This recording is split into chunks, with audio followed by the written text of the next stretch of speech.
Trump stops at a Bronx barbershop to talk with working class voters. Let's check it out.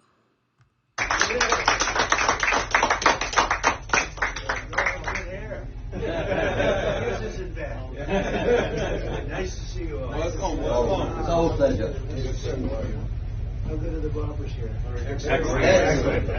Very good. I can see they're good. They look nice soft floor. What's that all about? That's all about the back. It is a soft floor. The back. Nice to see you all.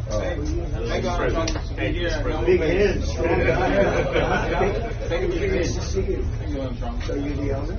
My son is the owner. He owns his father. Oh, you did that very nice and easy, huh? Is he as good as you? He's great. He's better. Nice to see you. Thank you very much. See, Trump is very personable, very relatable, and that's why people like him. He's not just some rich billionaire snob. But let's keep going here. Barber too? Yeah. Who's better, you or him as a barber? How long have you worked here? 11 years. That's fantastic. Yeah. Could he give me a good haircut here? You gonna do it?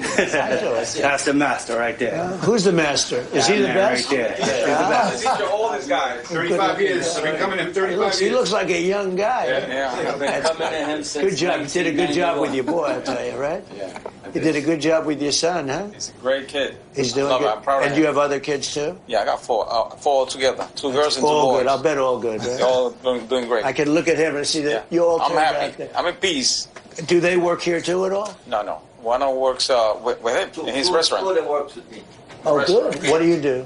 I'm a real estate investor, and I own Good. a restaurant and a bar. Good, great. You look great. I'm here next to the president. See, I mean, that's, like I was saying, that's why people like Trump, is because he asks questions about you, your family, and how everybody's doing. And he actually seems like he really cares about people. I got to look great. All right.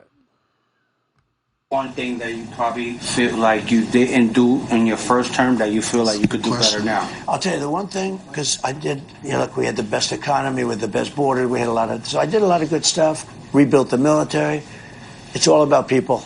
I got to get the right people. When I went there, I won 92% of the presidents, 92% for the whole history of our country were politicians. 8% were generals. No admirals. 8% were, that's it. That's 100%. 92 and 8. They were politicians and they were generals. General Washington, et cetera, et cetera. George Washington. Thank you. You're doing very good at that. I'm just going to sign this. I got longer arms than you. Yeah, you do have longer arms. So here's what we do. We take all of that and we come, and here comes Donald Trump down the line. And so it's about people. It's all about people. I went to Washington 17 times in my entire life. So I wasn't a Washington person. I was a New York person. So when I went to Washington, all of a sudden I'm standing in the White House opposite the Lincoln bedroom.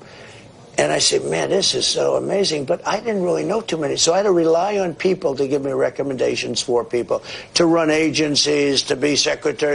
That's the thing, is that Trump was not a politician when he came into office, and you had a lot of people in his administration that didn't really have his back, didn't do him so well, but he still succeeded in spite of that.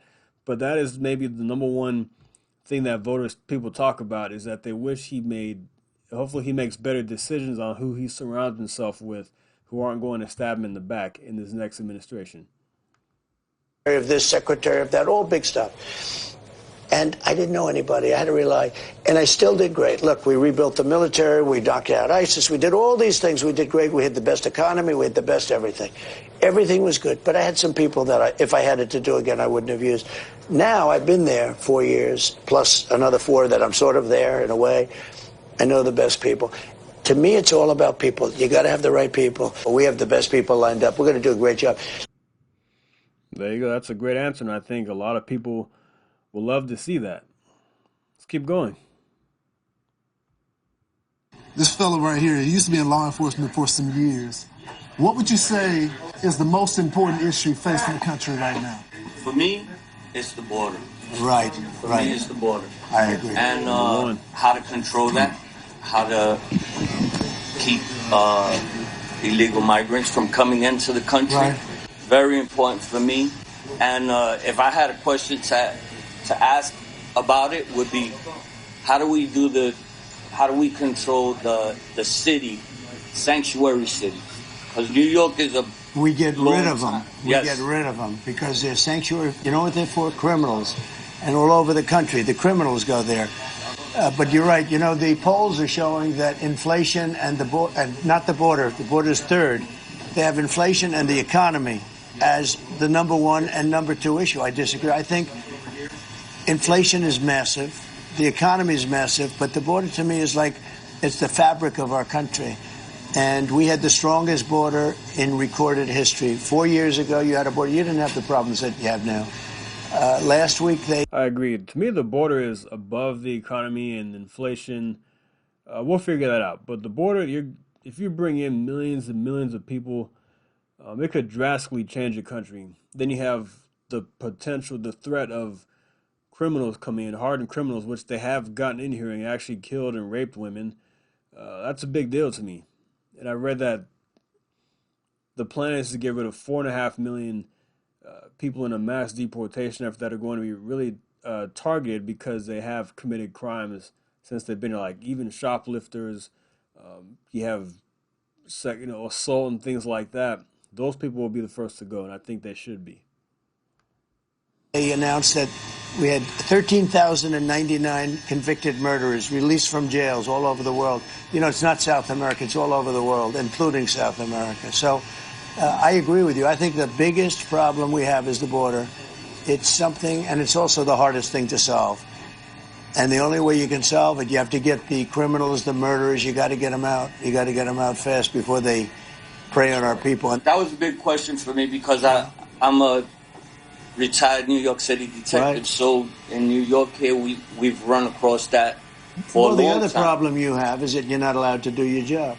Yeah. And when you were there, you go back 10, 15 years, when you were there, you were allowed to do your job. Yes. New York's finest. They're still New York's finest, but they're not allowed to do their job. That's right.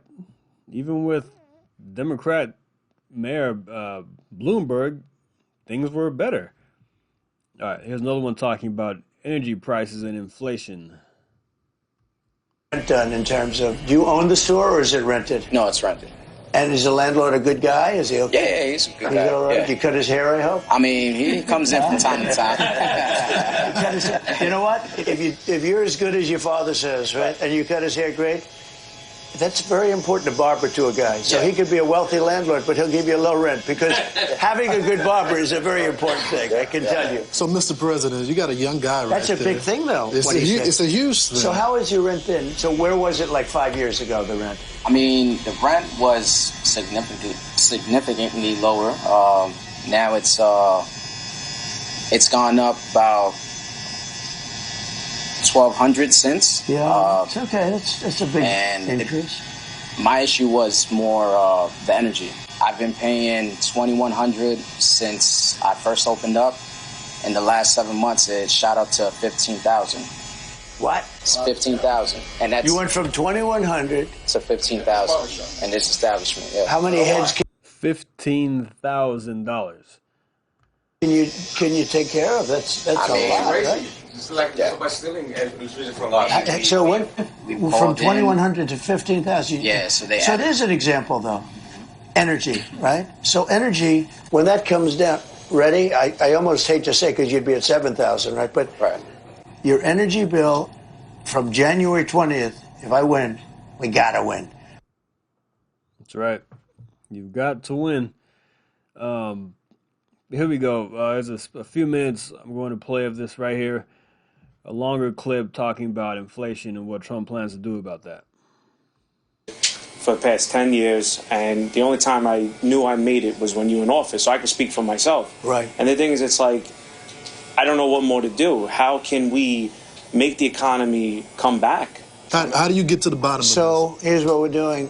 Number one, it all began with the oil. They screwed around with what I did with oil. We had the greatest. We were energy independent. You remember back 4 or 5 years ago, $1.87 for a gallon of gas. We actually had it lower than that for your car. $1.87. Now it's at $3.50. But it was much higher.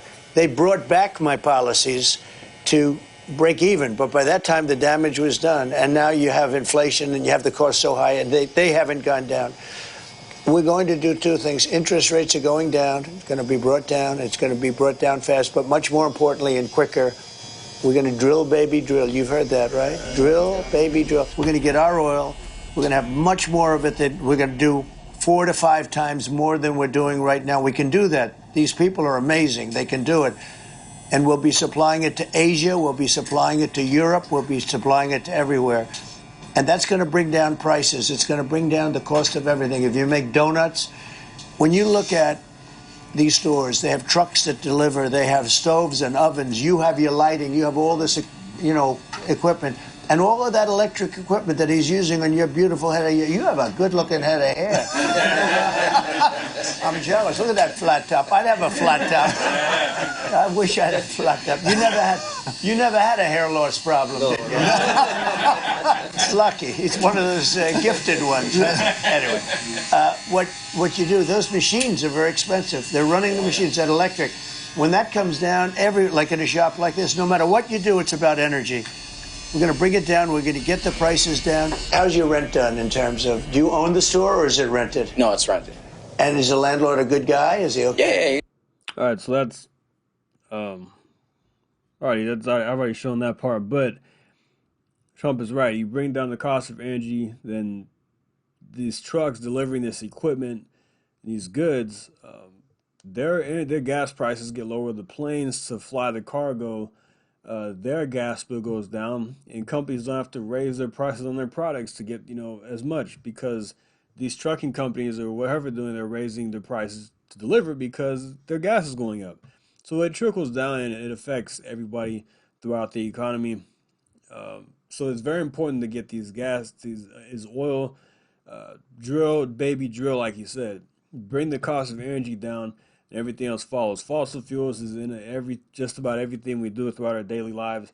That's why it's stupid for some people to push to get rid of it. But anyway, I digress at the moment.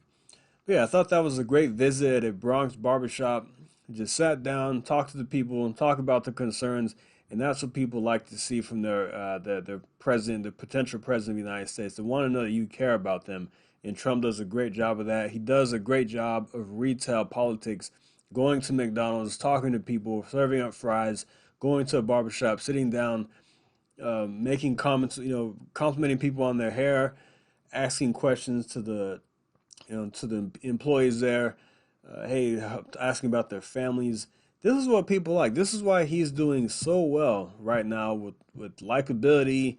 And of course, you have the people who have TDS who don't like him no matter what. But he seems very relatable, and people talk about this often. He's very relatable. He acts like he cares. He genuinely cares about you. Don't listen to the hoopla from the left-wing media. This is great stuff by Trump, and this is why I think he's going to win. We have to overcome any BS. But get out there, do your thing, vote, early vote if you have to. I already did my part here in Texas. Now it's time for everybody else to get to it if you haven't. All right, guys, thanks for listening, like, and subscribe. See you next time. Thank you. Take care.